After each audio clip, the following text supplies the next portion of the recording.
So here we are in central Montana, and it's a beautiful fall day here, about 43 degrees.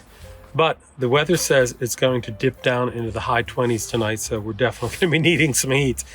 So I'm going to turn the propane on. First of all, I want to show you something here.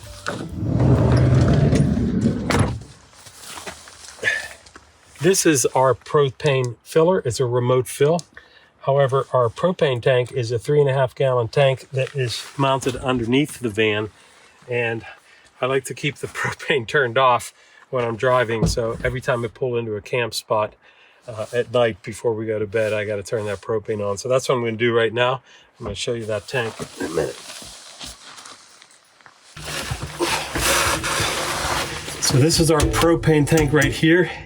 It's a 3.5 gallon tank from Go Westy, mounted on the bottom of the van. The propane line runs that way.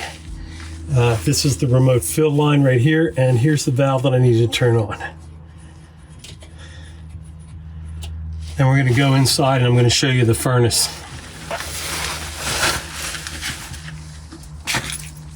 And here on the driver's side of the van, we have our air intake and our exhaust pipe for our furnace, which comes out of the bottom of the van here.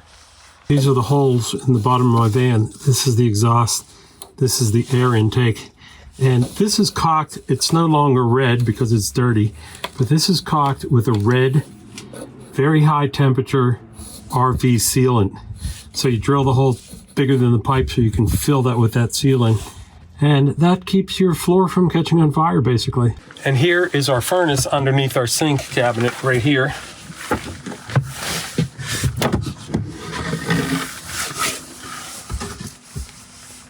That furnace is a Propex HS2800. And believe me, it sips propane. That's what they say. And I can get about 50 hours of heat. Yes, believe it or not, 50 hours on that 3.5 gallon propane tank. So it's really efficient. And this is the digital thermostat for the furnace here. So we turn it on like this, wait for that to come on. Crank up the heat. There we go.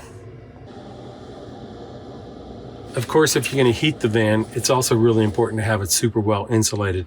So this fan I insulated with 1.5 inch polyisocyanate rigid foam board. Floors, walls, ceilings. I have about 1 inch of airspace between the polyiso and the walls here, and about 1 inch between the ceiling panels and the walls as well. So there's some airflow back there. We also have 1 inch of plywood over the polyiso on the floors as well. Windows are super important because they're a big sucker of heat. I mentioned in a previous video that these windows here from Arctic Tern are double-walled polycarbonate. They never get cold, they never get hot, super well insulated. And the final step in insulating the window, of course, is the blinds. These blinds are foil backed on the other side to keep the heat out, to keep the warmth in. So that works really well. And finally, we have these various shades that Nita has made for the windows, and I'll show you those in a minute.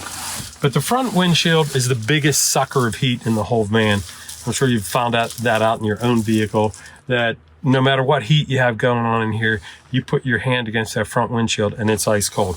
So we have a Reflectix sunscreen that we put in at night, and that really does help to keep the heat in. Actually, we have two. Actually, we have two. Yes, we do. And then Nita made these screens with this beautiful upholstery on it for all of the other windows that also have Reflectix. And these back screens have Velcro on them. They just pop in like that.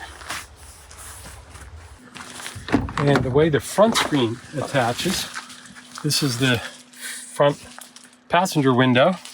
Again, Reflectix on the back.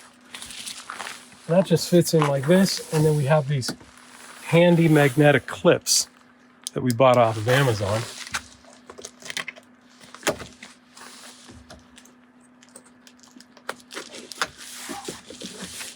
They just clip in place like that.